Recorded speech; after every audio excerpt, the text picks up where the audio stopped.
All right, let's talk about something a lot of us know all too well, that constant battle with moisture, dampness, and yep, mold. We're going to dive into a really important question today. Are the things you're doing to fight it actually fixing the problem, or are you just controlling the symptoms? Let's get into it. Sound familiar? You spot a patch of mold, you clean it up, you air out the room, and you think, yes, I've won. Only for it to creep right back a few weeks, maybe a few months later. It's this super frustrating, seemingly endless cycle. And trust me, you are not the only one fighting this battle. So let's really break down this cycle, because it's a trap so many of us fall into. When we see mold, our first instinct is just to do something, anything, to make it go away. And that makes perfect sense. The real trouble starts when we mistake that quick, temporary fix for a real, permanent solution. These are the go-to moves, right? We fire up the dehumidifier, we make a new house rule about cracking a window, we pull the sofa an inch away from that cold wall. And you know what? A lot of times, this stuff seems to work. You see a difference, sometimes a really big one, almost immediately.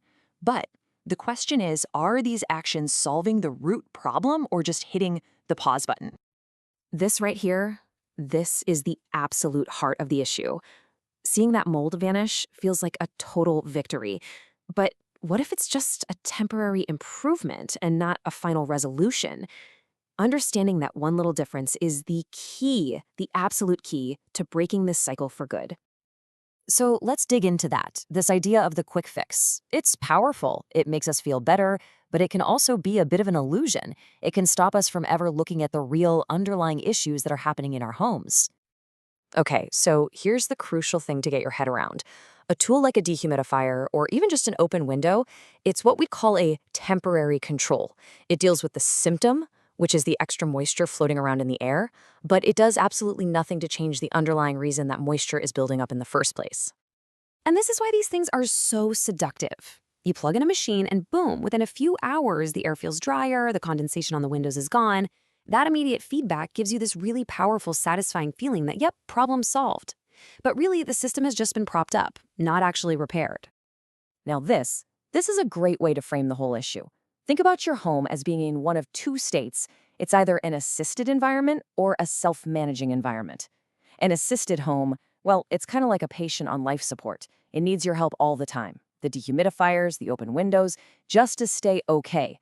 But a self-managing home, that home is healthy. It's resilient. It can handle the normal moisture from cooking and breathing and showering all by itself. Which, of course, brings us to the big question. If these controls work so well, why does the mold always seem to win in the end? Why does it come right back the second we let our guard down? Well, this lays it out perfectly. It goes like this. We turn on the control, the dehumidifier, whatever it is. The symptom, the visible mold, disappears.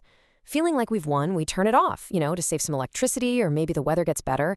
But, and this is the important part, the building's underlying vulnerability, maybe it's poor ventilation in the bathroom or a really cold spot on a wall, that was never fixed. Sooner or later, the conditions are right again, and so is the mold. Okay, so if temporary controls aren't the long-term answer, what is? We have to shift our thinking away from just helping our homes get by and towards building genuine resilience. See, a permanent fix isn't about chasing moisture around the room, it's about changing the building itself so it doesn't have the problem. This means going after the root causes. Things like upgrading a weak extractor fan, insulating a freezing cold wall, or maybe even just fixing a leaky gutter you didn't know about.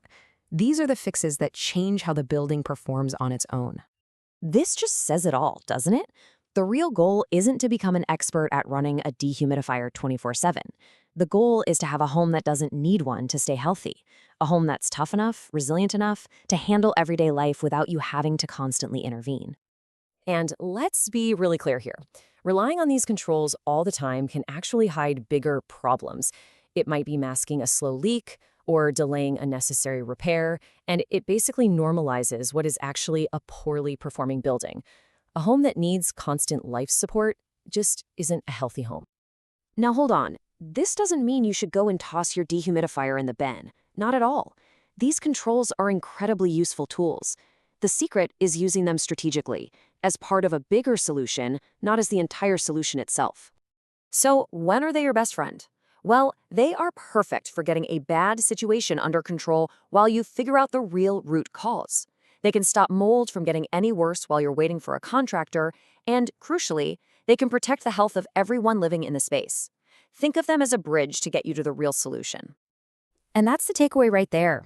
These temporary controls are your allies. They are fantastic tools to support you on the journey to a real permanent fix, but they can never be the fix.